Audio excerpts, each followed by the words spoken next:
Vicepresidente De Berti, manca sempre meno all'abbassamento dei pedaggi della superstrada pedemontana veneta. Ecco, quando verrà introdotta questa importante novità e cosa cambierà per gli automobilisti? Allora, insomma, è una richiesta che da quando abbiamo iniziato ad aprire i primi lotti funzionali di pedemontana è sempre stata richiesta. Abbiamo sempre detto e ci siamo sempre impegnati a continuare ad analizzare i flussi di traffico e nel momento in cui la pedemontana fosse stata tutta aperta avremmo fatto dei ragionamenti per vedere e capire quale tipo di agevolazione poter introdurre.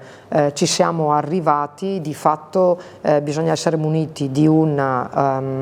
dispositivo di telepedaggio, ma questo perché? Non perché vogliamo obbligare la gente ad avere il telepedaggio, ma semplicemente perché questo permette di non fare carte, burocrazia e magari di poter arrivare ad una agevolazione più alta, perché comunque i costi di gestione dell'agevolazione sono minimi e parliamo di un 60% per quelle tratte entro i 25 km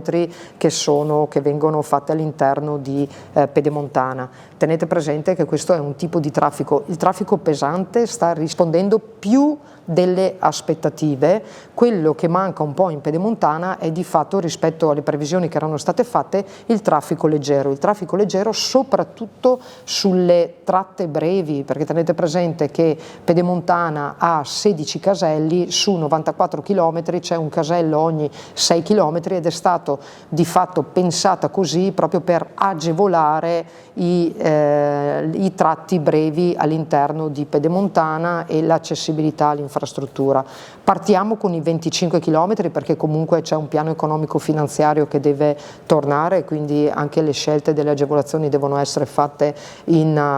modo oculato e cauto. Inizieremo da marzo, non è ancora definita esattamente la data, però nei primi 15 giorni gli operatori di telepedaggio comunicheranno ai loro abbonati la data da cui si inizierà l'agevolazione. Il 60% vuol dire veramente comprimere molto quello che è il